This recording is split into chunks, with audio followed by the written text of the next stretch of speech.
Hello बच्चों, कैसे हो आप सब? आज हम आपके लिए एक और नई कहानी लेके आए हैं, जिसका शीर्षक है एकलव्य की गुरु भक्ति। एक घने जंगल में भील जाति के लोग रहते थे। वे पशु पक्षियों का शिकार कर अपना गुजारा करते थे। वहाँ एकलव्य नाम का भील युवक भी रहता था। वह एक अच्छा धनुर्धारी बनना चाहता था। उसने सुना था कि गुरु द्रोणाचार्य धनुर्विद्या के बहुत अच्छे जानकार हैं। वे हस्तिनापुर के राजकुमारों, कौरवों और पांडवों को धनुर्विद्या सिखाते हैं। एक दिन एकलव्य गुरु द्रोणाचार्य के पास आया और उनके चरण स्पर्श करके बोला, गुरुजी, आप मुझे अपना शिष्य बना लीजिए। मैं आपसे धनुर्विद्या सीखना चाहता हूँ। गुरु द्रोणाचार्य बोले, तुम कौन हो पुत्र? तो एकलव्य सिर झुकाकर बोला, गुरुजी, मैं एक भील हूँ। गुरु द्रोणाचार्य ने कहा, भील? मैं किसी भील को अपना शिष्य नहीं बनाता। मैं तो सिर्फ क्षत्रिय राजकुमारों को ही धनुर्विद्या सिखाता हूँ। गुरु द्रोणाचार्य की बात सुनकर एकलव्य को बहुत दुख हुआ। वह निराश होकर जंगल में लौट आया। उसने मन में निश्चय किया, मैं गुरु द्रोणाचार्य से ही धनुर्विद्या सीखकर ही रहूंगा। एकलव्य ने गुरु द्रोणाचार्य की मिट्टी की एक प्रतिमा बनाई। फिर उसने वह प्रतिमा अपनी झोपड़ी के पास एक घने जंगल के नीचे रख दी। वह रोज प्रतिमा के चरणों को स्पर्श कर अपने आप ही धनुर्विद्या सीखने लगा। वह मानता था गुरु द्रोणाचार्य ही उसे धनुर्विद्या सिखा रहे हैं। इसी तरह काफी समय बीत गया। अब एकलव्य धनुर्विद्या में पारंगत हो गया था। अब उसके धनुष से विद्युत गति के बाण छूटते थे। उसने लक्ष्य को भेदने में कामयाब भी हो गया था। इससे एकलव्य का आत्मविश्वास एकदम बढ़ गया था। एक दिन गुरु द्रोणाचार्य और सभी राजकुमार जंगल में शिकार करने के लिए निकले। उनके साथ एक शिकारी कुत्ता भी था। कुत्ता घूमता फिरता एकलव्य की झोपड़ी के पास पहुंचा और एकलव्य को देखकर जोर जोर से भौंकने लगा। एकलव्य ने एक तीर से उसके मुंह पर निशाना डाला और उसके मुंह में जाकर तीर फंस गया।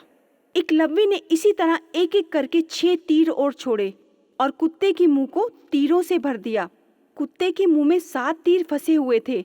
कुत्ता डर गया। वह इसी अवस्था में दौड़ता हुआ गुरु द्रोणाचार्य और राजकुमारों के पास पहुंचा।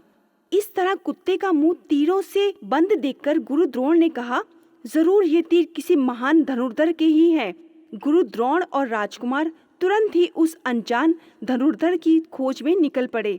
जब वे एकलव्य की झोपड़ी के पास पहुंचे तो उन्होंने एकलव्य को धनुर्विद्या का अभ्यास करते हुए देखा। गुरु द्रोण उसके पास जाकर बोले, क्या तुमने ही तीरों से हमारे कुत्ते का मुंह भरा है?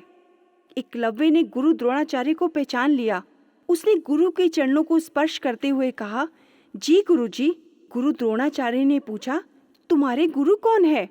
पुत्र, मुझे बताओ, किसने तुम्हें इतनी अच्छी धनुर्विद्या सिखाई है? एकलव्य ने पेड़ के नीचे रखी हुई गुरु द्रोणाचार्य की प्रतिमा की ओर इशारा करते हुए कहा, गुरुजी, यही मेरे गुरु हैं। इनसे ही मैं धनुर्विद्या सीखता हूँ। गुरु द्रोणाचार्य प्रतिमा के पास गए। उनके मुंह से निकल पड़ा, अरे, यह तो मेरी ही प्रतिमा है। एकलव्य ने कहा, हाँ गुरुजी, ये आपकी ही प्रतिमा है। मैं आपको ही अपना गुरु मानकर धनुर्विद्या सीख रहा हूँ और मैं सीख भी पाया हूँ। इसलिए अब आप मुझे आशीर्वाद दीजिए। एकलव्य ने गुरु के चरणों में अपना सिर झुका दिया। गुरु द्रोणाचार्य तुरंत ही सब कुछ समझ गए। वे गहन विचारों में डूब गए। उनके मन में एकलव्य की गुरु भक्ति के लिए सम्मान उमड़ आया। इसके साथ ही उन्हें यह चिंता भी हुई कि यह लड़का धनुर्विद्या में कौरवों और पांडवों से बहुत आगे जाएगा। धनुर्विद्या में अर्जुन भी इसके सामने फीका पड़ जाएगा। वे सोचने लगे कि अब क्या करना चाहिए। कुछ विचार करने के बाद अंत में गुरु द्रोणाचार्य ने एकलव्य से कहा, यदि तुम मुझे अपना गुरु मानते हो तो तुम्हें मुझे गुरु दक्षिणा देनी चाहिए। गुरु द्रोण की बात सुनकर एकलव्य बहुत खुश हुआ। वह तुरंत बोला, मांगिए गुरुजी, आप गुरु दक्षिणा में जो भी मांगेंगे मैं आपको दूंगा। गुरु द्रोणाचार्य ने तुरंत ही कहा, तो फिर गुरु दक्षिणा में मुझे अपना दाहिने हाथ का अंगूठा दे दो। एकलव्य ने बिना कुछ बोले हाथ में छुरा लिया और बिना हिचकिचाए अपने हाथ का अंगूठा काटकर गुरु के चरणों में रख दिया। एकलव्य का यह बलिदान देखकर सभी राजकुमार आश्चर्यचकित हो गए। गुरु द्रोणाचार्य भी कुछ देर तक एकलव्य को आश्चर्य से देखते रहे। फिर वे प्रेम से बोले, एकलव्य, गुरु दक्षिणा के लिए तुम्हारा दिया हुआ बलिदान अद्वितीय है। जब तक आकाश में सूर्य और चंद्र रहेंगे तब तक लोग तुम्हें याद करते रहेंगे। मैं तुम्हें यह आशीर्वाद देता हूँ कि एक श्रेष्ठ धनुर्धर के रूप में सारी दुनिया तुम्हारी कीर्ति करेगी। एकलव्य ने गुरु के चरणों में मस्तक झुकाकर उन्हें प्रणाम किया।